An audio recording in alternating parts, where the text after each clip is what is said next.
अच्छा, ये क्वेश्चन ना दो सवाल हैं टोटल आपकी प्रैक्टिस के अंदर। आई कैप में एक दफा आया हुआ है इस तरह का सवाल, लेकिन इस तरह के सवाल की ना एप्लीकेशन मैंने एमएफए के अंदर भी देखी है कि एमएफए के अंदर उसने क्या लिखा हुआ है कि डेप्रिसिएशन वहां फाइंड करनी थी, और वहां लिखा हुआ था कि जी 20% एसेट जो है ना वो फुली डेप्रिशिएटेड है, और जो फुली डेप्रिशिएटेड एसेट होते हैं उनको दोबारा डेप्रिशिएट नहीं करते।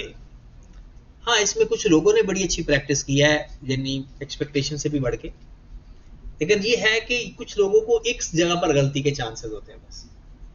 अब जैसे यहां पर लिखा हुआ है 10% रेट ऑफ डेप्रिसिएशन है और मेथड है स्ट्रेट लाइन। इसका मतलब ये हुआ यहां पर एक ट्रिक था कि अगर स्ट्रेट लाइन मेथड पे 10% है तो अगर हम किसी भी एसिड की लाइफ नोट करना चाहें तो 1/10% होगी, तो वो जो कि 10 साल बनेगी। ऐसे ही है, कोई भी एसिड जो आपके पास मौजूद है मोर देन 10 ईयर वो डेप्रिशिएट नहीं होगा, क्योंकि वो 10 साल पूरे कर चुके हैं, अपनी लाइफ तो पूरी कर चुका है, वो डेप्रिशिएट नहीं होगा। तो जो फुली एसिड डेप्रिशिएट हो जाए, अगर वो उसको जब तक रीवैल्यू ना करें, जो कि हमने पढ़ना है रीवैल्यूएशन मॉडल के अंदर, जब तक उसे रीवैल्यू ना करें फिर उसको डेप्रिशिएट नहीं करते, चाहे उसको हम इस्तेमाल भी कर रहे हैं। ऐसा क्यों है कि हम इस्तेमाल भी कर रहे हैं लेकिन डेप्रिशिएट भी नहीं कर रहे? आप मुझे खुद बताएं, क्या आपको FBR जो टैक्स लगाता है वो हमें कोई ऐसा एक्सपेंस लिखने की इजाजत देगा जो हमारा खर्चा हुआ ही ना हो? क्योंकि खर्च एक्सपेंस लिखने से टैक्स बढ़ता है कम होता है? कम होता है। वो कहता है, हमने कहा हमने 1 लाख का एसेट लिया था, वो कहता है ठीक है 1 लाख को ना थोड़ा थोड़ा एक्सपेंस में लिख लो। हमने लिख लिया 1 लाख पूरा 10 सालों में। हमने फिर भी हमने 1 लाख को 10 पे डिवाइड किया, 10,000 आया ना।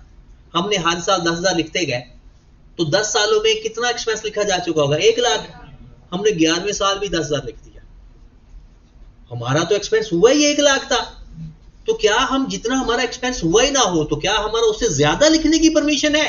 बिल्कुल नहीं। ये जो हमारा नॉन करंट एसेट्स होते हैं ना, ये हमारा एक्सपेंस होता है, लेकिन इसको बोलते हैं कैपिटल एक्सपेंडिचर है। तो जो कैपिटल एक्सपेंडिचर है और जो नॉर्मल एक्सपेंडिचर है, इन दोनों में फर्क क्या है?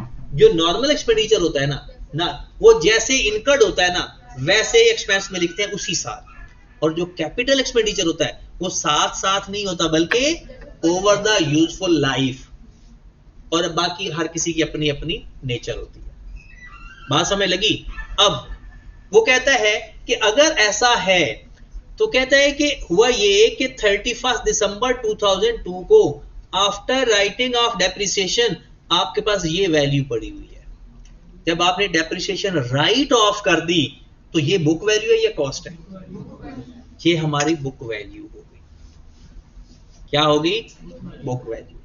कहता है and subsidiary record showed the. देखिए, अब आप ना चार्टर्ड अकाउंटेंट बनने जा रहे हो, याद रखें, क्योंकि आप सबकी नीयत तो है ना, बाद में फ्यूचर के हालात तो अल्लाह को पता है, लेकिन अभी सबकी नीयत है कि हाँ जी सीए पूरा करना है। तो आपको ना ये जो अल्फाज लिखे होते हैं इनका भी पता होना चाहिए। क्या लिखा हुआ है? Subsidiary record showed that. अब सब्सिडरी रिकॉर्ड कौन से होते हैं?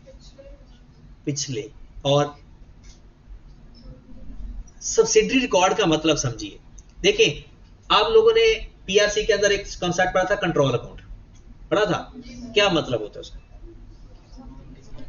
कंट्रोल अकाउंट का मतलब यानी अगर आपके डेटर्स 5-6 होते थे ना, हम कहते हैं जी 5-6 डेटर्स का अलग अलग लेजर बनाने की बजाय सबका एक लेजर बनाओ, उसे बोलते हैं डेटर्स कंट्रोल अकाउंट। इसी तरह व्हीकल कंट्रोल अकाउंट भी हो सकता है। क्या मतलब है? अगर आपके पास 10 व्हीकल है तो अब हर व्हीकल का अलग अलग लेजर बनाने की बजाय उसका एक ही लेजर बना लो व्हीकल अकाउंट के नाम से, तो क्या कहलाएगा? Vehicle control account. क्या कहलाएगा? लेकिन जैसे मैंने कहा आपके पास 10 डेटर्स हैं, आपने उसका एक लेजर बनाया, उसे क्या बोला? Debtors control account. अगर हर डेटर का अलग अलग लेजर बनाओगे उसे बोलते हैं सब्सिडरी लेजर। क्या बोलते हैं? सब्सिडरी लेजर, या उसे बोलते हैं पर्सनल लेजर, इंडिविजुअल अकाउंट, ये उनके नाम है। अगर हर डेटर का अलग अलग लेजर बनाओगे तो उनके नाम क्या है? Subsidiary laser, personal account, individual account.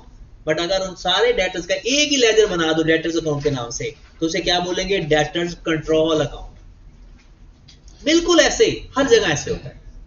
Subsidiary account record का मतलब है कि हर व्हीकल का अलग अलग रिकॉर्ड को हमने कंपाइल किया हुआ है, यानी डिफरेंट अकाउंट से व्हीकल्स के हमने उनसे ये चीजें इंफॉर्मेशन ली है। क्या कहता है कि कुछ व्हीकल ऐसे हैं, वहां से हमें इंफॉर्मेशन मिली कि उनको हमने कब खरीदा था, 92 या उससे भी पहले। वो कितने हैं, 10440000। लेकिन ये आपके रिकॉर्ड में मौजूद है, तो इसका मतलब है ये अभी तक डिस्पोज नहीं हुए। वो रिकॉर्ड के अंदर क्यों पड़े हुए हैं? अगर डिस्पोज हो जाते वो तो क्रेडिट हो जाते, आपके रिकॉर्ड से निकल चुके होते। आपके रिकॉर्ड के अंदर मौजूद है। वो कहते हैं ना, show the cost of the vehicle on hand, जो आपके पास मौजूद हैं। वो कुछ एसेट्स हैं जिनको आपने 92 या उससे भी पहले खरीदा था, और हम कहां पे खड़े हैं, 31 दिसंबर 2002 या 11/2003। फिर कुछ एसेट, अब मुझे बताएं, हमारा साल है 2003, एंड पे देख लो जाए, हमने लेदर किसके बनाने हैं, 3 और 4 के। हमारा साल 2003 है, आपके पास कुछ व्हीकल पड़े हुए हैं जो 92 या उससे भी पहले खरीदे थे, उनकी तो लाइफ 2001 में पूरी होगी, 10 साल। अपनी उंगलियों पे काउंट करके देख लो। 92 तो आखिरी साल, आखिरी एसेट है ना, या उससे भी पहले, तो 92 का 1 साल, 93 से गिनना शुरू करो, 2001 में 10 साल पूरे हो जाएंगे। इसका मतलब है ये है फुल्ली डेप्रिशिएटेड एसेट, हमने इसको दोबारा डेप्रिशिएट नहीं करना। फिर जो एसेट 93 को खरीदा था, ये भी 2002 में अपनी लाइफ पूरी कर चुका है।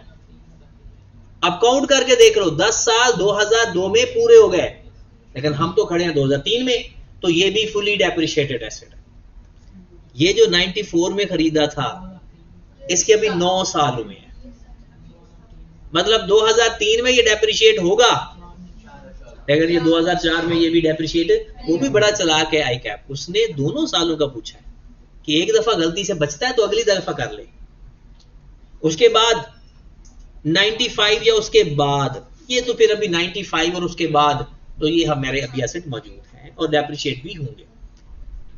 ये हमारा साल है, तो कहता है during 2003 January 1 a new vehicle costing 531,000 purchase.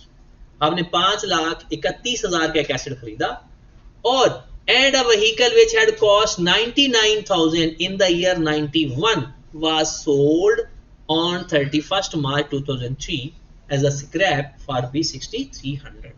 लो जी, 2003 की इंफॉर्मेशन खत्म हो गई। अगली इंफॉर्मेशन 2004 की है। कहते हैं 2004 के अंदर एक एसेट खरीदा और एक एसेट बेचा, 126,000 वाला एसेट 28,000 में बेच दिया। कहता है कंपनी ने करना क्या है, जितने भी एसेट्स खरीदने हैं ना, वो कब खरीदने हैं, 1/1 जो भी साल होगा। कहता है व्हीकल का अकाउंट मुझे बनाकर दिखा दो, और अक्यूमुलेटेड डेप्रिसिएशन का 2 सालों में, 2003 में भी और 2004 में भी। तो अगर हम इसका लेजर स्टार्ट करते हैं, अच्छा ये अब तो मेरे ख्याल में सबके एग्जाम्स भी हो गए हैं जिनके होने वाले थे, या हो सकता है किसी का एक आधा दिन रहता हो, तो हमारा काम ना अब मुश्किल शुरू कर देते हैं, आसान काम अब बहुत हो गया। तो इसके कॉन्सेप्ट ऑलमोस्ट 2-3 रह गए, तो हमारी कोशिश है कि ये नेक्स्ट वीक में IS16 हमारा कंप्लीट का हो जाए। और मॉक का मैंने सिलेबस आपको बता दिया, और मॉक आपकी डेट अभी फाइनल नहीं है, लेकिन सिलेबस समझो कि हो सकता है IS16 के अलावा एक टॉपिक हो जाए। अगर ना भी हुआ तो फिर भी हमें ईद से पहले कुछ दिन के लिए डबल क्लास करनी पड़ेगी, ताकि जो ईद की छुट्टियां है ना, वो कंपनसेट हो। ठीक है, तो डबल क्लास कर लेंगे, पढ़ेंगे एक ही टॉपिक, 2 टॉपिक नहीं पढ़ेंगे, लेकिन ये है कि जितनी छुट्टियां ईद की होंगी उनकी क्लासेस हम पहले ही रिकवर कर लेंगे, ताकि मेंटली तौर पर आप आज़ादी, मतलब ईद आज़ादी से मना सको, क्योंकि आगे फिर आज़ादी भी नहीं है। ये वैसे भी ना सेशन बड़ा छुट्टियों से भरा हुआ होता है। अभी जैसे ही 17 जून को छुट्टियां होनी है, फिर जुलाई के अंदर मुहर्रम आ जाना, और फिर थोड़ी देर बाद वो अगस्त भी आता है, या 14 अगस्त भी होता है, लेकिन 14 अगस्त से पहले पहले आपको फ्री कर दिया जाता है, एग्जाम्स की छुट्टियां दे दी जाती हैं। तो बिस्मिल्लाह करो, जरा बनाए फिर व्हीकल अकाउंट।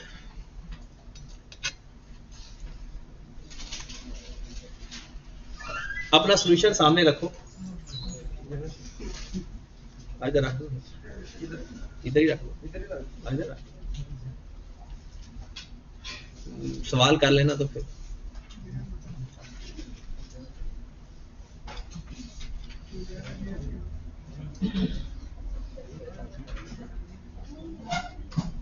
चलिए जी,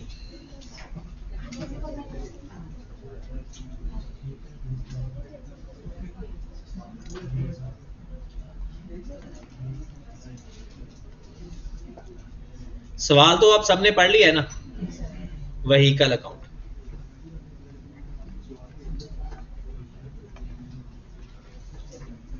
जी मेरे भाई, 113 हमारा साल है। ब्रॉड ऑन क्या लिखूं मैं? क्या सारा लिखूंगा? ये जो बिक गए हैं, सॉरी जो फुली डेप्रिसिएटेड वो ना लिखूं? लिखूंगा तो सही, क्योंकि वो मेरे पास मौजूद तो हैं। तब तक मैं लिखता रहूंगा जब तक वो मेरे पास इस्तेमाल होते रहेंगे।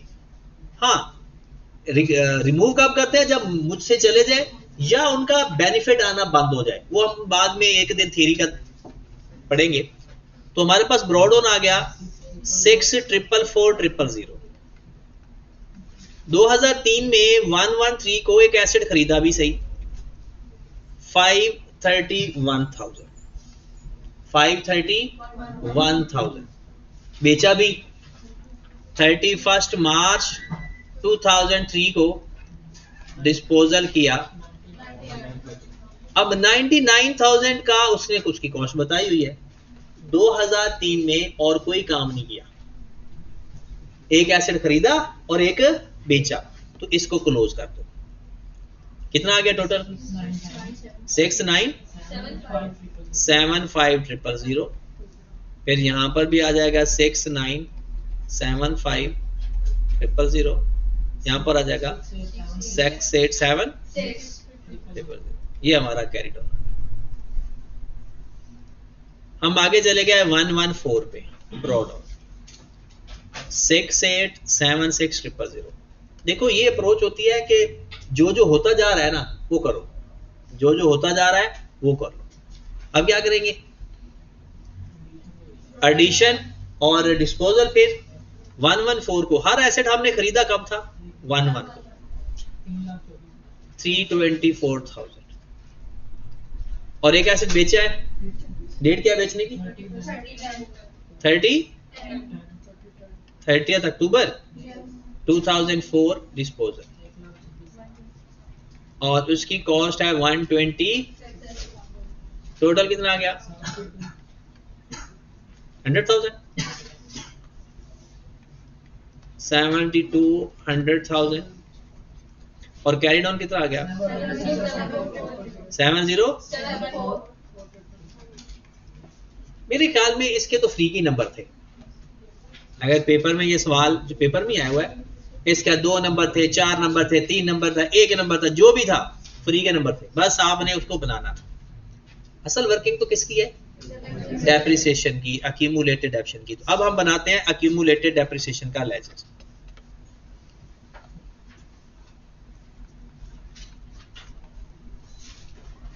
अक्यूमुलेटेड डेप्रिसिएशन,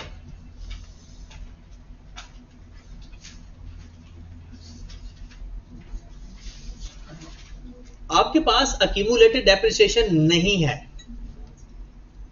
अक्यूमुलेटेड डेप्रिसिएशन है, बट बुक वैल्यू गिवन है और कॉस्ट भी गिवन है। मतलब 6,444 कॉस्ट है और ऊपर उसने बुक वैल्यू भी बताई हुई है। यहां पर देखिए, ये उसने बुक वैल्यू बता दी और ये उसने कॉस्ट बता दी। तो इसका जो डिफरेंस होगा वो क्या कहलाता है? Accumulated depreciation.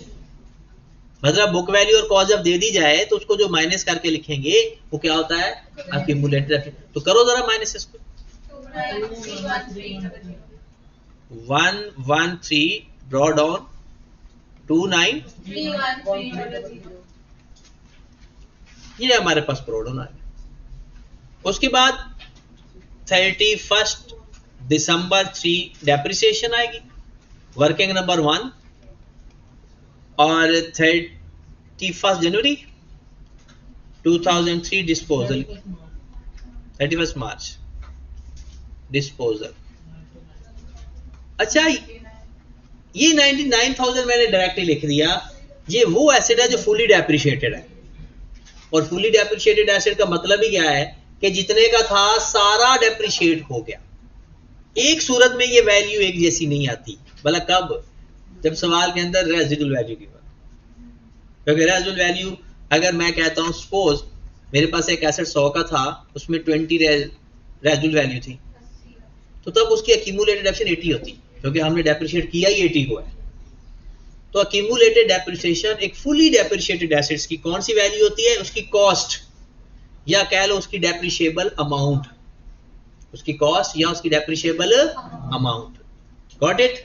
चले जी, अब हम डेप्रिशिएट करने जा रहे हैं, तो थोड़ा सा जाग जाए बस, थोड़ी देर के लिए, ज्यादा नहीं। हाँ जी, डेप्रिसिएशन का तरीका कौन बताएगा? Hasan. Depreciation for the year कैसे फाइंड करते हैं? एक स्पेसिफिक तरीका है डेप्रिसिएशन फॉर द ईयर। किस किस को डेप्रिशिएट करना है? पहला स्टेप,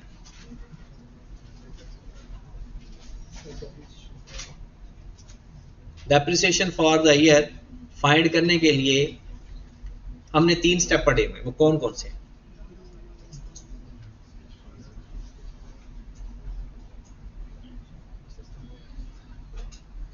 नहीं, मोहसिन क्या? ऊंची आवाज में बोला करो। शर्मा क्या? ब्रॉड ऑन और एडिशन और ये टॉपिक हमारा कंप्लीट होने वाला है, और आपको एक बेसिक एलिमेंट का नहीं पता है, ये तो फिर बड़ी खतरनाक बात हो गई। ये तो आपको कोई ख्वाब में भी पूछे तो बता देना चाहिए। आप बताएं डेफिनेशन फॉर द ईयर के क्या तरीके होते हैं? इंजा, definition for the year find करने के लिए कौन से स्टेप? नहीं बताना? ये तो बहुत परेशान कौन बात होगी। Arooj, definition for the year find करने के लिए कौन से 3 स्टेप हैं? पूरी तरह बताओ। ब्रॉड ऑन, एडिशन और डिस्पोजल है, लेकिन एक स्टेप मिस कर रहे हो, एक चीज मिस कर। Step brought on minus disposal, फिर डिस्पोजल और फिर एडिशन। अगर अभी तक ये नहीं पता किसको, तो फिर हम कर क्या रहे हैं? ये तो कोई फायदा नहीं है। ये तो बड़ा परेशान कर दिया आप लोगों ने। मैं तो ये आई-16 पूरा करने वाला हूं, और ये जिसको नहीं आता समझो आई-16 तो उसको आता ही नहीं है। तो पिछले टॉपिक्स का पता नहीं क्या हाल होगा। ईपीएस का आपका मेरे ख्याल में इकट्ठा टेस्ट भी नहीं हुआ, तीनों का इकट्ठा हो गया। चले, हाँ जी। अच्छा, एक स्टेप और, ब्रॉड ऑन, सुने वो सुन लिया करो ठीक। वो ब्रॉड ऑन माइनस डिस्पोजल, वो हम पढ़ क्या रहे हैं पता है? वो डेफिनेशन क्या होता है? हमारे पास जो एसेट्स हैं जैसे जैसे इस्तेमाल होते हैं उनकी वैल्यू कम होती है। कितनी वैल्यू कम होती है वो हमने बताना है, ठीक है? जो एसेट हम जितनी देर के लिए इस्तेमाल करेंगे उनको डेप्रिशिएट करेंगे।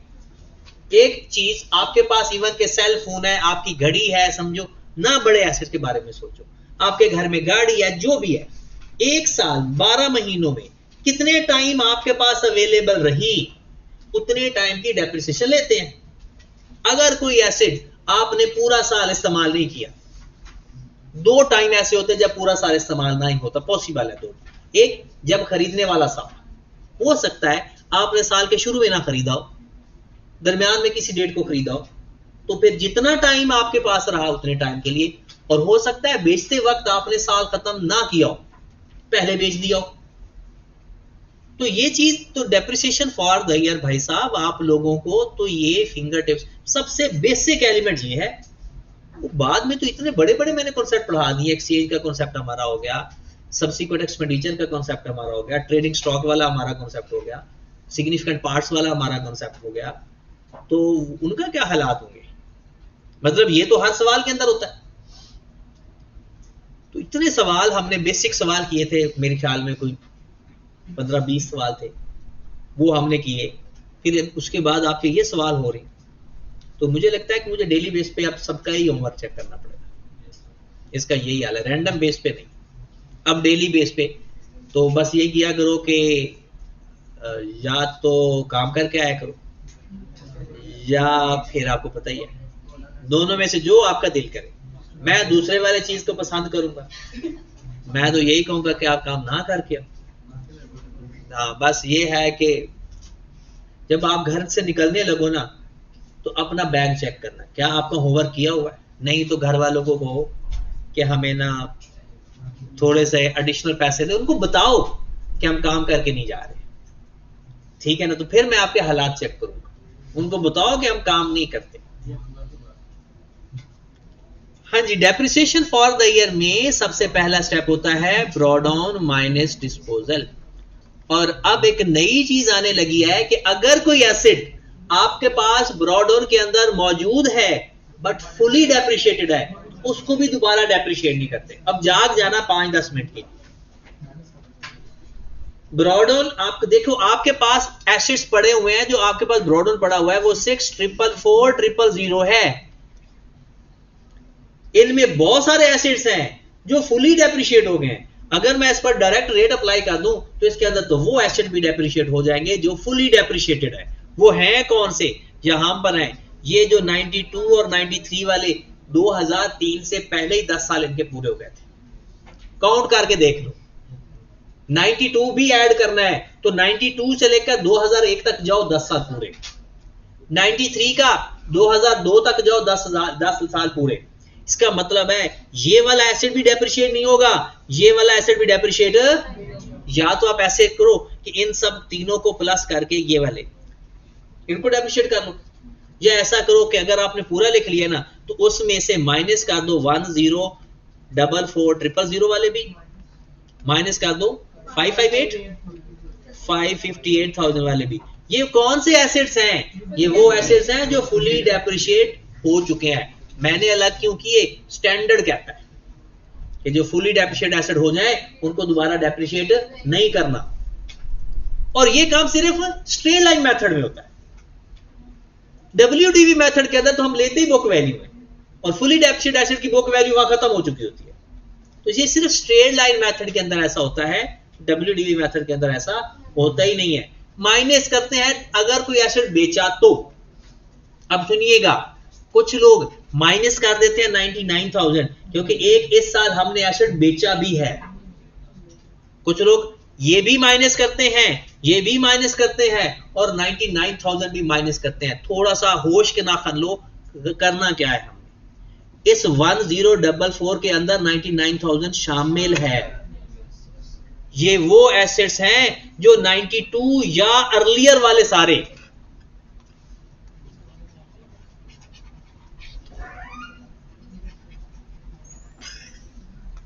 ये वो एसेट है जो 92 और, तो ये जो 99,000 वाला एसेट है इसकी डेट ऑफ परचेज क्या है, 91, मतलब इसके अंदर वो मौजूद है। क्योंकि ये कौन से एसेट्स हैं, और हमने डिस्पोजल भी माइनस करना था, फुली डेप्रिशिएटेड एसेट भी माइनस करना था, वो उसके अंदर मौजूद है, तो 2 दफा माइनस नहीं कर देना। तो इसलिए दोबारा माइनस करने की जरूरत नहीं है। खत्म। मल्टीप्लाइड बाय 10%, 4,8,4,2 बात समझ लगी। उसके बाद क्या तरीका कार है, 3 स्टेप है यार, ब्रॉ डाउन, डिस्पोजल, एडिशन। मैं चाहता हूं कि आप लिख लो, वैसे लिखना भी बेकार है क्योंकि जब 99,000 वाला एसेट हमारा डिस्पोजल है वो तो फुली डेप्रिशिएटेड है, उसको दोबारा डेप्रिशिएट करना ही नहीं है, तो लिखने की भी जरूरत नहीं है। फिर उसके बाद एडिशन है 531,000, और ये भी पूरा साल है क्योंकि 1 को ही खरीद लिया था। 531 डबल, लो जी, डेप्रिसिएशन फॉर द ईयर आ गई 537,300। बात समझ लगी है या नहीं, अब पता नहीं लगती है या नहीं लगती। अब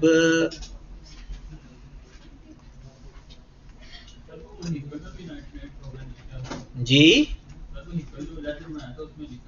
बिल्कुल लिखा था। नहीं वो हमारे कॉस्ट के अंदर तो मौजूद था ना, हमने ब्रॉडन कितना लिया था 6444। क्या 6444 के अंदर वो एसेट भी मौजूद है ना, तो दो डिस्पोज किया तो निकालेंगे ना, खत्म करेंगे ना अपने बुक से, बुक्स में पड़ा रहेगा जब तक बेचेंगे नहीं, डेप्रिसिएशन लेते वक्त उसको निकाल देंगे। हाँ जी, और कोई बात सब पूछनी हो या समझनी हो, यहां तक ओके है? क्लोज कर दो, सवाल हो, ये पहला हो गया कंप्लीट। टोटल कितना आ गया 3468 600 3468 600 कैरी डाउन। जो पिछले साल का कैरी डाउन है वो अगले साल का ब्रॉड ऑन है 3369 और यहां पर फिर वही बात फर्दर 31 दिसंबर 4 डेप्रिसिएशन वर्किंग नंबर 2, फिर डिस्पोजल किस डेट को हुआ था 30 अक्टूबर को 4 डिस्पोजल की हमें एक्यूमुलेटेड डेप्रिसिएशन चाहिए होगी तो वर्किंग कर लेंगे, दोबारा फिर वही कहानी शुरू होगी। लेकिन ये कहानी थोड़ी इंटरेस्टिंग है। अब मुझे बताइएगा जरा आपके पास क्या तरीकाकार है, दोबारा बताएं, डेप्रिसिएशन फॉर द ईयर कैसे फाइंड करते होते हैं? डेप्रिसिएशन फॉर द ईयर, सवाल अपने सामने रखना है, जो सॉल्व कर रहे हैं ये तो कम से कम अपने सामने रखना है। जी बताइएगा जरा, डेप्रिसिएशन फॉर द ईयर का वही तरीका, सबसे पहला step brought on minus disposal minus fully depreciated assets minus अगर कोई है तो। ये एक ही सवाल आया हुआ है और एक प्रैक्टिस के तौर पर मैंने दिया हुआ प्रैक्टिस सेट के अंदर ताकि मेरे की प्रैक्टिस हो जाए। अब मेरे पास ब्रॉड ऑन कितना है 114 का, डेट भी लिखे तो 114, बताओ जरा ब्रॉड ऑन कितना है, कहां से मिलेगा ब्रॉड ऑन? व्हीकल के लेजर में पड़ा मिलेगा 68760 और जिस साल की डेप्रिसिएशन उसी साल का सब कुछ है 68760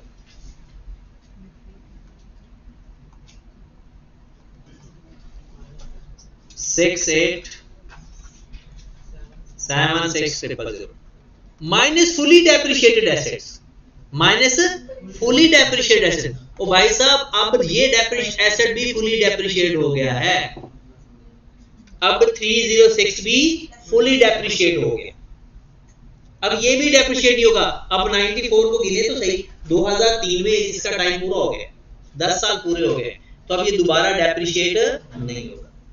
अगर आपको कोई गलती कर रहा है तो फिर तो आप ऐसा करो, ये ले लो, इसमें 531 ऐड कर दो, ब्रॉड बन जाएगा ना, और फिर वो जो एडिशन डिस्पोजल आगे फर्दर कर दो। लेकिन अगर आप कहते हो नहीं हमें तो कांसेप्ट क्लियर है, हम गलती कर ही नहीं सकते, तो बताओ फुली डेप्रिशिएटेड एसेट्स कौन कौन से माइनस करेंगे? क्या मुझे बताओ ये दोबारा माइनस होंगे? ये 558 या 1044 या 306 ये दोबारा माइनस होंगे? वो देखिए, आप तुक्का ना मारो, आप ये देखो जो मेरे पास 6876 अमाउंट है, क्या उसके अंदर कोई एसेट ऐसा मौजूद है जो कि फुली डेप्रिशिएटेड हो? उसमें तो ये सारे शामिल है सिवाय 99 के, सिर्फ 99,000 वाला माइनस हुआ है क्योंकि वो बिक गया है, बाकी सारे ही मौजूद हैं, तो सारे निकालो। आप ये ना देखो कि पता नहीं करेंगे या नहीं करेंगे, अब ये देखो मेरे ब्रॉडर के अंदर क्या कोई ऐसा एसेट है जो फुली डेप्रिशिएटेड हो या डिस्पोजल हो। अगर कोई फुली डेप्रिशिएटेड है वो भी निकाल दो क्योंकि उसको दोबारा डेप्रिशिएट नहीं करना, और अगर कोई डिस्पोजल है उसको भी निकाल दो क्योंकि उसको हमने कम टाइम के लिए डेप्रिशिएट करना। तो बताएं इस अमाउंट के अंदर 531 एक ऐड हुआ और सिर्फ 99 माइनस हुआ, इसका मतलब है बाकी ये चीजें अभी तक उसके अंदर मौजूद हैं। तो लो जनाब मैं माइनस करूंगा 945,000, 944 बनेगा 545 माइनस 558 माइनस 326 है 306। ये सारे फुली डेप्रिशिएटेड एसेट्स हैं, ये सारे फुली डेप्रिशिएटेड एसेट्स हैं। माइनस डिस्पोजल, डिस्पोजल है जनाब 1,26,000, ये है डिस्पोजल। तो हमने कोई नया काम नहीं किया। सिर्फ एक परेशानी आपको आ सकती है कि 945 कहां से आया, ये पता चल गया सबको 945 कैसे है, कैसे है। वो जो आपके पास ये एसेट ये माइनस किया ये वाला, इसमें से 99,000 निकल चुका है, वो उसके अंदर मौजूद ही नहीं है, तो फिर अब माइनस भी नहीं होगा क्योंकि उसके अंदर है ही, वो तो पिछले साल ही माइनस हो गया। तो 1044 जो फुली डेप्रिशिएटेड एसेट है उनमें से एक बिक गया, बाकी अभी मौजूद है, वो बाकी के माइनस किए, तो इसमें से ये माइनस किया तो बाकी बच गया 945। लो जी मल्टीप्लाइड बाय 10%,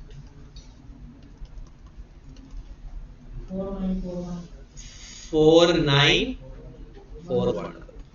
चेक कर ले जरा, अपना अपना आंसर चेक करें। यहां पर थोड़ा सा इश्यू हो सकता था आपको, बाकी तो मेरे ख्याल में नहीं है। फिर आगे वही डिस्पोजल, क्या फुली डेप्रिशिएटेड ऊपर माइनस कर रहे हैं, इनको नीचे डेप्रिशिएट कर लें, फुली डेप्रिशिएटेड एसेट्स को नीचे डेप्रिशिएट कर लें। वो तो इसलिए निकाले हैं कि उन्होंने डेप्रिशिएट नहीं होना। अब आप डिस्पोजल पे आओ, क्योंकि डिस्पोजल पिछले साल इसलिए नहीं माइनस किया था क्योंकि वो इकट्ठा माइनस हो गया था। अब कब बेचा है, 30 अक्टूबर 4 को 126 का ऑस्ट्रेलियन मेथड है ना, multiplied by 10%, multiplied by 10 by 12, 10,500। फिर एडिशन, एडिशन है जनाब 114, 324,000 मल्टीप्लाइड बाय 10%, 3240। लो जी सवाल आपका हो गया। ये वर्किंग नंबर 2 है हमारी, क्या सबको क्लास किया तो कितना बनाया इनको, 527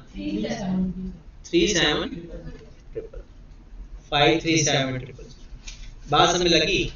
अब क्या करना है, हमें एक चीज और चाहिए, accumulated depreciation of disposal, accumulated depreciation of, वो तो एक ही तरीका है। अक्यूमुलेटेड डेप्रिसिएशन जब भी चाहिए ना, क्या फार्मूला है, कॉस्ट कितनी है 126,000 मल्टीप्लाइड बाय रेट है 10%, टाइम काउंट करो, जब से खरीदा जब बेचा कितना टाइम बनता है, 3 साल 10 महीने, 3 + 10 = 12, कितनी अमाउंट आ गई 48,300। चेक कर ले जरा, कोई बात ना समझ लगी हो तो पूछ ले।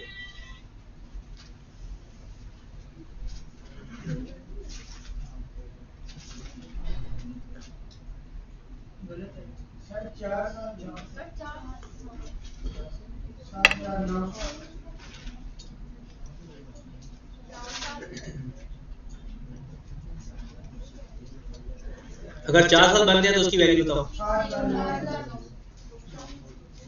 60900। ठीक होगी बात, अब तो बस लिखना ही है।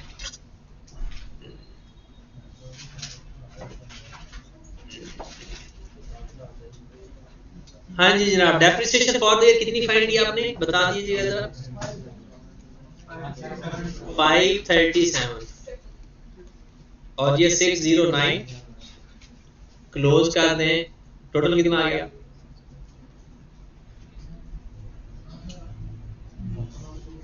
इनको प्लस कर दें, कितना 3906600, 3906600 carried on 3488457। सवाल हमारा पूरा हो गया। हाँ जी, गलत था। अपना वहां पर वो चेक करेंगे कहाँ पे गलती की थी। तो ये फुली डेप्रिशिएटेड एसेट्स का कॉन्सेप्ट का सवाल था।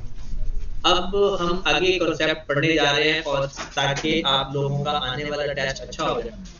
आपका हफ्ते को कोई टेस्ट नहीं होता, मैंने सुना है। टैक्स का होता है। अच्छा, और जुम्मे वाला दिन छुट्टी होती है। अच्छा, जुम्मा होता है। वैसे भी आगे हफ्ता मंडे आ रहा है, टेस्ट डे आ रहा है। पिछले वाले सवाल में तो मेरे ख्याल में आपको कुछ ज्यादा इशू नहीं था। वो एक शंग्रीला वाला सवाल है, उसको डिस्कस करना है। बाकी तो आसान था काम। लेकिन अब वाला टेस्ट ना अच्छा टेस्ट होगा, ठीक है ना? वो तैयार है, क्योंकि अब कॉन्सेप्ट ऑलमोस्ट सारे हो गए। और एक कॉन्सेप्ट आज, कॉन्सेप्ट का नाम लिखें। आज का कॉन्सेप्ट क्या है? ये नंबर क्या है कंसेप्ट का? नंबर 6 है। चेंज इन एस्टिमेशन हो तो क्या करते हैं? अच्छा, ये आपकी बुक में इस नाम से नहीं है, चेंज इन एस्टिमेशन। आपकी बुक में नाम कोई और नहीं बना है। वो कहते हैं रिव्यू द यूजफुल लाइफ। मतलब यूजफुल लाइफ जो आपने पहले एस्टिमेट की है ना, वो दोबारा रिव्यू करो, दोबारा चेक करो कि आपकी जो लाइफ बताई हुई है वो ठीक है या उसको चेंज करने की जरूरत है। तो क्या चेंज इन एस्टिमेशन हम अपनी मर्जी से कर सकते हैं या कोई और तरीका है? चेंज इन एस्टिमेशन करना है, आपको पता है अकाउंटिंग के अंदर कंसिस्टेंसी अप्लाई होती है, कंसिस्टेंट पॉलिसी। क्या मतलब होता है इसका? कि आपने जो अपनी फाइनेंशियल स्टेटमेंट की प्रेजेंटेशन रखी हुई है ना, जिस मेथड से, जिस एस्टिमेट से, वो अगले साल भी वही रखनी है। ये नहीं कि 6 महीने कुछ और, अगले साल कुछ और। यहाँ पर जो कोई मेथड और अप्लाई किया, किसी और जगह पर आपका कोई एक बिजनेस का वो ब्रांच है, उधर कोई मेथड और अप्लाई कर दिया है, ऐसा नहीं कर सकते। तो कहते हैं एक सूरत, दो सूरतें जिसमें चेंज कर सकते हैं। वो दो सूरतें नाहिल कौन सी है? अगर स्टैंडर्ड रिक्वायर्ड बाय IFRS तो आप चेंज कर सकते हो। दूसरा, presentation of the financial statement become more appropriate या more reliable, give true and fair view। मतलब आप चेंज, अगर पेपर में सवाल आता है, PRC में तो ये अक्सर सवाल आता है कि अच्छा हम चाहते हैं कि हम अगर चेंज कर दें ना मेथड तो हमारा प्रॉफिट बढ़ जाएगा, तो हम चेंज कर दें। अलाउ नहीं है। हम कहते हैं कि हमारा जो बड़े भाई का बिजनेस है उसने ये काम किया हुआ है, हम वैसा कर दें। अलाउ नहीं है। जो आप काम कर रहे हो ना, ये सिर्फ दो सूरतों में चेंज कर सकते हो। एक required by standard, required by IFRS। मतलब IFRS के अंदर कुछ चेंजेस आ गई जो आपकी एग्जिस्टिंग पॉलिसीज है, वो आपका काम नहीं आएगी। दूसरा, presentation of financial statement become more appropriate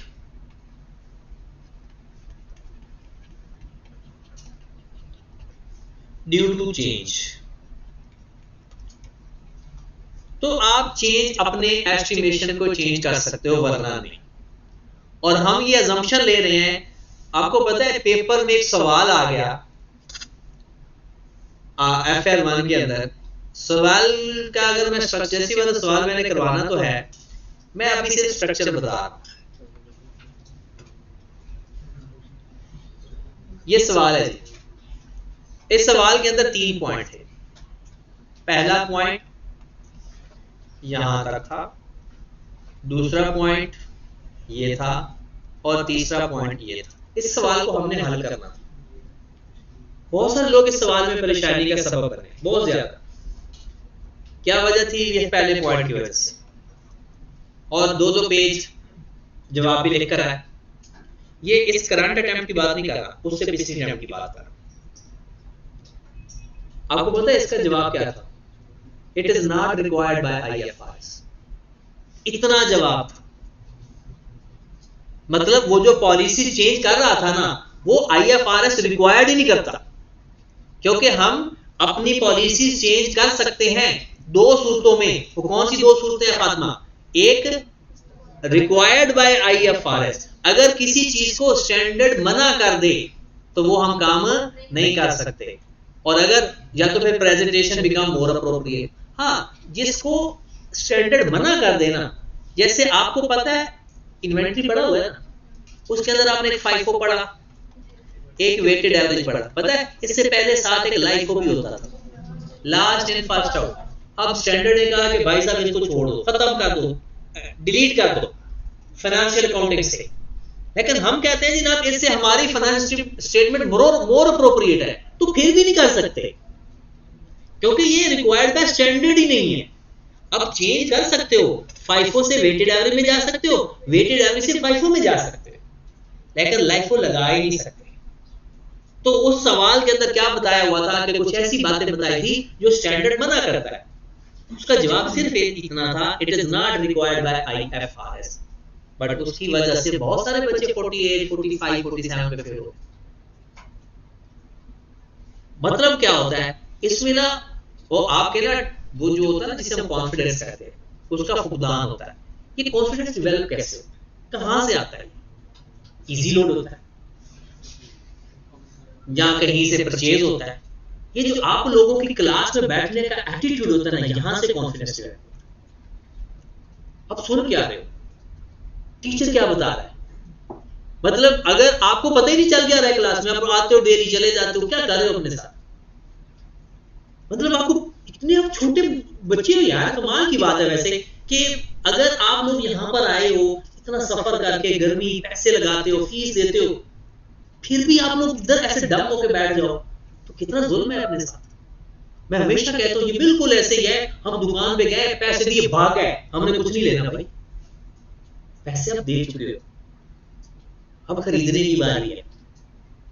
अच्छी चीज खरीदो, कॉन्सेप्ट समझो, क्यों जुल्म कर रहे हो अपने ऊपर? ये जुल्म है जो आप लोग आकर सो जाओ। इससे बेहतर क्या है, फ्री में सो, पैसे तो ना दो ना। घर में अम्मी अबू को कहो कि मुझे क्लास में नींद आती है, मेरा नहीं दिल करता जाने का, ऐसे पैसे ना जाया करें। पैसे देकर सोने से बेहतर है मुझे फ्री में सुलाओ घर में, तो फ्री में सोए, बल्कि आप लोगों को ना डबल फायदा होगा।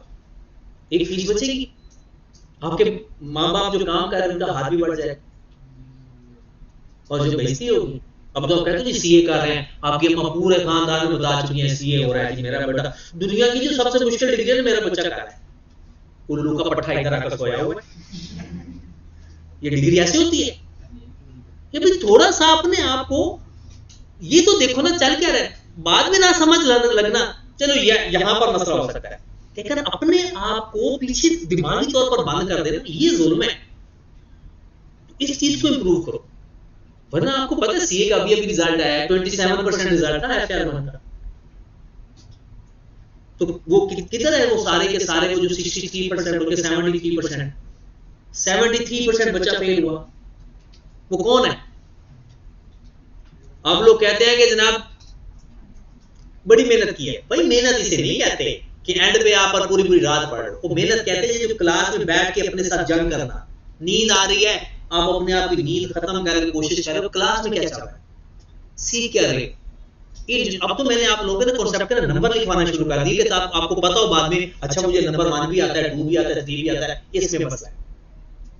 थोड़ा सा अपने आप को ना इंप्रूव करो, बेहतर करो, फिर आप देखना कि आपको सीए या किसी भी डिग्री में फेल होना ना, मैं कहता हूं वो ज्यादा मुश्किल है पास होने से। फेल होने के लिए आपको पूरे सेशन में अपने आप को परेशान रखना पड़ता है। पास होने के लिए सिर्फ थोड़ा सा क्लास में बैठा अपना बिहेवियर ठीक कर लो। रोजाना आप देखो कि आज हमने क्लास में पढ़ा क्या था, सिर्फ इतना अगर आपको पता चल जाए ना तो पेपर नहीं फेल। लेकिन बहुत मुश्किल है हमारा ना जो बिहेवियर है ना, मैं सबकी बात नहीं कर रहा क्योंकि कुछ लोग नाराज हो जाते हैं कि हम इतनी मेहनत कर रहे हैं सर फिर भी बेइज्जती खराब करी जा रहे हैं। नहीं, आप सिर्फ मैं उन लोगों से मुखातिब हूं जो जिनको नहीं पता चल रहा क्या है, रोजाना आ रहे हैं, तो अपने आप को ना इंप्रूव करो, बेहतर करो। देखो ना, फेल होना या पास होना ये रब की रजा है, ना आपके हाथ में कुछ है ना मेरे हाथ में कुछ। जो हमारे पास है, जो अल्लाह ने हमें इख्तियार दिया है, भाई मेहनत करो आप, वो तो हम करें ना, उससे तो पीछे ना हटे। तो बस थोड़ी सी मेहनत करो, अब फिर देखना आप लोगों की मेहनत से आपके माँ बाप का खून डबल हो जाता है। उनका ख्याल रखें। आपको पता है माँ बाप के लिए ना सबसे मुश्किल काम क्या होता है? जाकर पूछ ले। अभी तो आप में से ऐसा कोई है नहीं कि जब आप लोग खुद माँ बाप बनोगे तो ये अंदाजा हो जाएगा, लेकिन अपने माँ बाप से पूछो कि दुनिया में सबसे मुश्किल काम क्या है? अपनी औलाद की नाकामी किसी को बताना नहीं बता सकता। अगर कोई आपके बच्चे को, यदि किसी बच्चे को कोई बीमारी है ना, वो नहीं बता सकते माँ बाप कि वो मेरे बच्चों में कैसे कमी आ जाए। तो अगर कोई उनका बच्चा फेल हो जाए ना, मैं कहता हूं दुनिया में सबसे मुश्किल काम उनके लिए होता है ये सुनना कि जी मेरा पेपर फेल हो गया। ये उनके लिए एक ना अंदर से वो टूट जाते हैं। और अगर आप चाहते हो ना कि आपके माँ बाप जवान रहें, खुश रहें, तो आप उनको खुशी देने का एक वाहिद आपके पास तरीका है, आपके पेपर पास होना। आपकी कामयाबी उनको खुशी दे सकती है, इसके अलावा वो आपसे कुछ डिमांड नहीं करते। ये नहीं को अगर आप लोगों में से कोई ऐसे होता है, कोई शैतानी दिमाग आता है कि माँ बाप तो इसलिए हमें डांटते हैं कि ताकि कल नौकरी लगेगी, ये पैसा हमारा खाएंगे। उनके दिमाग में 1% भी ये चीज नहीं होती। उनको तो ये भी नहीं पता होता कि जब तक ये तैयार हो गए पता नहीं हम हो गए हैं। कहते हैं माँ बाप के लिए बड़ी खूबसूरत लाइन लिखी हुई थी कि पेरेंट्स को मरने से डर नहीं लगता, उनको इस बात का डर लगता है कि अगर हम मर जाएंगे तो हमारे बच्चों का क्या। वो इस बात से डरते हैं। और बच्चे यहाँ पर पबजी जो खेल रहा है, कुछ कर रहा है, कुछ कर रहा है, मतलब उनके हालात नहीं है। बहुत सारे बच्चे क्लास में बैठे मोबाइल फोन इस्तेमाल कर रहे हैं। जस्ट इमेजिन, यानी क्लास में बैठा मोबाइल फोन इस्तेमाल करने का मतलब पता है कितना बड़ा गुनाह कर रहे हैं, लेकिन कर रहे हैं। नहीं, इसका मतलब है कि हम क्लास में कुछ समझ ही नहीं रहे। और ये है रेशो। मुझे आकर बच्चे वीडियो बना बना कर दिखाते हैं, सर ये देखें, वो ना दिखाए, हम खुद यहां से उठ के इधर आए, हम कौन से ऊपर से नाजिल हुए हैं, हम भी तो स्टूडेंट रहे। तो इसलिए ना अपने आप को ना संभालो यार। और जो हमारे मुल्क के हालात है ना, इसमें सर्वाइवल मुश्किल हो गया।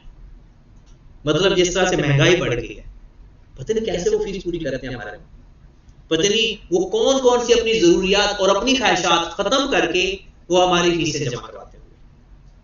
को पता है 50-60 हजार जमा करना कोई आसान सा काम है। और फिर उसके बाद आगे फीसें आ जाती है हमारी, हमारे ट्रैवलिंग का खर्चा आ जाता है, हमारे आने जाने का जो, और यहाँ पर कुछ बुटचन वजन जो आप लोग करते हो, ये सारा कुछ, ये सारी चीजें क्या है। तो इसको थोड़ा सा ना इंप्रूव करो अपना। सिर्फ क्लास में बैठने का रवैया ठीक करो, आप लोगों के सारे मसाइल हल हो जाएंगे। कि आप क्लास में समझो कि अच्छा हमने आज क्या सीखे गए। घर जाकर प्रैक्टिस करो, रात को सोने से पहले आप पूरा अपना दिमाग में देखो कि अच्छा मुझे ये सब्जेक्ट, मेरे 3 सब्जेक्ट हैं, अच्छा मेरा ये भी काम हो गया, ये भी हो गया, ये भी, ओके अब मैं सोने लगा। ठीक है ना। आप लोग जो कहते हो ना अच्छा याद नहीं रहा, इसका मतलब क्या है भाई कि आपने सोने से पहले ये काम नहीं किया। या अगर मुझे पता नहीं चला था, व्हाट्सएप का ग्रुप है उसमें मैसेज करो। हमारे माशाल्लाह कौम ही ऐसी है, सुबह 5 बजे तक जाग रहे होते हैं। मैं रात के 3 बजे कोई मैसेज कर दूं तो फौरन थंबनेल वो आ जाता है कि हाँ जी ओके हम बैठे हैं। तो वो कोई मसला नहीं है कि हमें कोई इंफॉर्मेशन, कम्युनिकेशन तो बहुत इजी होगी। चले जी, एक छोटा सा कॉन्सेप्ट डिस्कस करता हूं, लेकिन कल का जो सवाल है वो मैंने, अच्छा जो सवाल है वो आपके लिए टेस्ट के लिए रोक लिया। वैसे वो देना चाह रहा था मैं आपको होमवर्क के लिए, लेकिन वो मैंने टेस्ट में दिया। बताऊंगा तो नहीं कि कौन से अच्छे सवाल है, देखकर वो आपको खुद ही ढूंढ लेना, अगर आपको मिल गया तो ठीक है, नहीं वो कॉन्सेप्ट मैंने पढ़ा दिया। अब जो नेक्स्ट कॉन्सेप्ट है ना हमारा, रिव्यू, रिवाइज करना। आपको पता है कि ये हमने पीआरसी के अंदर सीखा था। पीआरसी के अंदर सीखा था कि चेंज इन एस्टिमेशन, पहले तो पहली कहानी क्या है, चेंज इन एस्टिमेशन अलाउ कब है, ये हमने दोबारा भी जाकर पढ़ना है आगे आईए स्टेट के अंदर। चेंज इन एस्टिमेशन अलाउ कब है, कब अलाउ होता है, रिक्वायर्ड बाय स्टैंडर्ड। पहली बात, जब वो रिक्वायर्ड नहीं करेगा फिर तो अगली बात कहानी शुरू नहीं होगी। और दूसरा, presentation of financial statement become appropriate. इस लफ्ज का मतलब भी बहुत से कम लोगों को पता होता है। प्रेजेंटेशन का लफ्जी मतलब हम ये समझते हैं कि शायद उसकी खूबसूरती की बात हो रही है।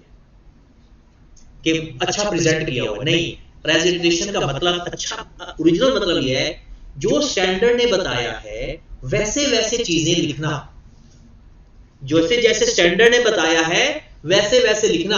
हाँ, जहां पर स्टैंडर्ड ने बताया है दो ऑप्शन, तो उनमें से देखना कि हमारे बिजनेस के लिए कौन सा ज्यादा अप्रोप्रिएट है, उसको फॉलो करना। अगर आपने गलती से दूसरा फॉलो कर लिया तो स्टैंडर्ड आपको इजाजत देता है कि आप चेंज कर लो, कि अगर आपको लगता है कि अच्छी प्रेजेंटेशन इससे नहीं बनती। ठीक है, तो एस्टिमेशन चेंज करने का मतलब क्या है कि अगर मैं आपको बात बताऊं, आप खुद बताएं, मैंने क्या बताया। जब हम एसेट खरीदते हैं हमें उसकी लाइफ बताते हैं कि इतनी है, रेट या लाइफ एक ही बात हुई ना, तो रेट या लाइफ बताने का मतलब क्या है कि वो एग्जैक्ट वही होती है, वो तो एस्टिमेट होता है।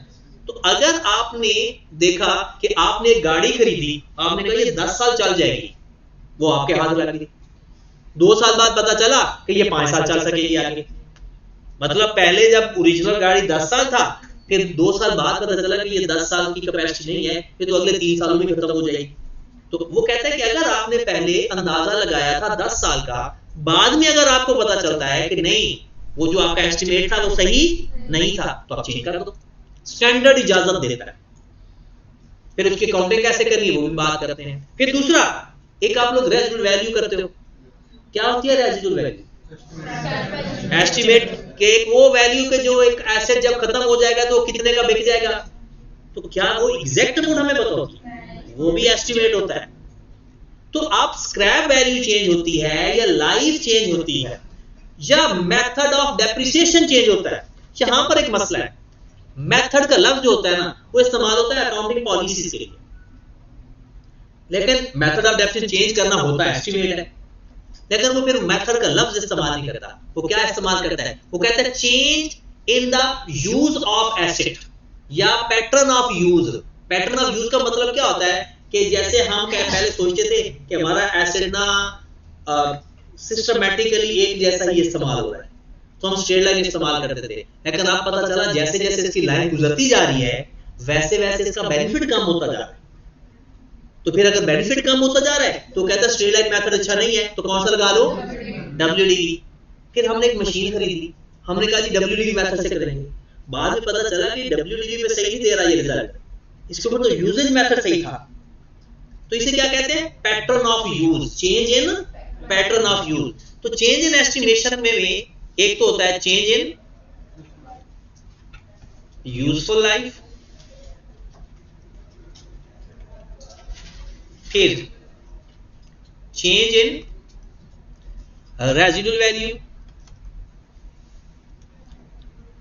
यूजफुल लाइफ की जगह रेट भी साथ ही लिख लें। तीसरा चेंज इन,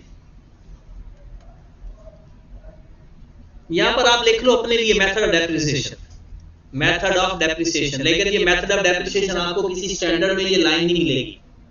स्टैंडर्ड में लाइन कौन सी मिलती है? वो लिखता है change in pattern of use. कहते हैं अगर इसके अंदर जो कोई भी चेंज आए ना ड्यूरिंग द ईयर, तो समझना है कि एस्टिमेशन चेंज हो गया। और जैसे एस्टिमेशन चेंज हो जाए, इन तीनों में से कोई काम हो जाए, सबसे पहला step find book value.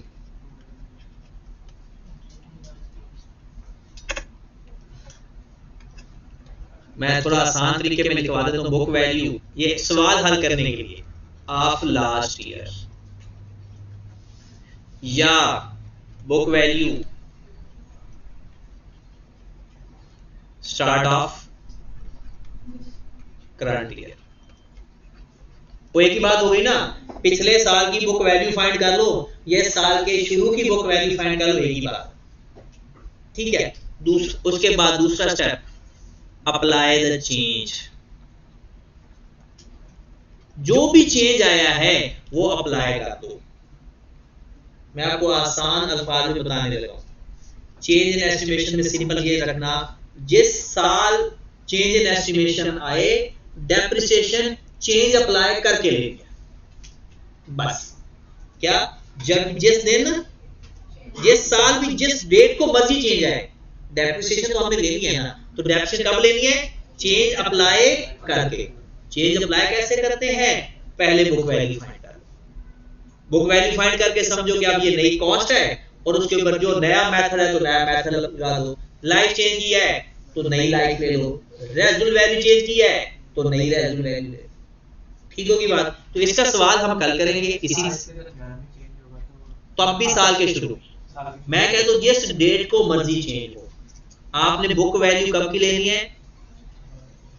Start of the current. एक है स्टैंडर्ड के अंदर लिखा हुआ है, कहता है from the date of change, लेकिन ज्यादा प्रैक्टिस ये है। ठीक होगी बात? तो अब हम इंशाल्लाह जी नहीं, ये प्रोस्पेक्टिवली, क्योंकि change in estimation current year and subsequent year, ये हम सारी ने बातें IS 8 में पढ़ेंगे। यहां पर सिर्फ इतना पढ़ लेते हैं कि बस इतना गुजारा हो जाए हमारा। अच्छा, ये हमारा 39 क्वेश्चन गया हो। अब ना कल के लिए आपके लिए छोटे छोटे सवाल दे देता हूं ताकि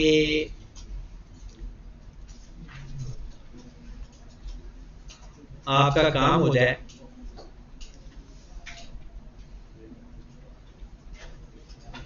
हाँ जी, एंड पे कुछ छोटे छोटे सवाल हैं और आसान से हैं। एक क्वेश्चन है 55, ये देख लेना।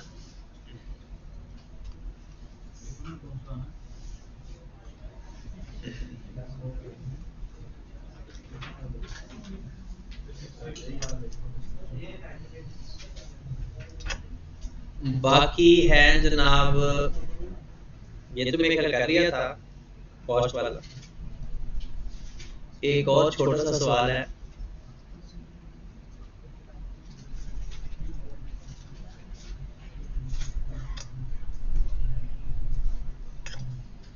ये तो एक्सचेंज के सवाल है। ये क्वेश्चन है 40। हाँ जी, 55 और 40 ये छोटे छोटे दोनों सवाल हैं, ये जल्दी होने वाले हैं। हाँ, लेकिन ये बात याद रखें कि उसमें थोड़ी सी कॉमन सेंस इस्तेमाल होती है, उतनी काम में है। हाँ जी, उतनी है। और कल से ना काम सबका चेक होना है।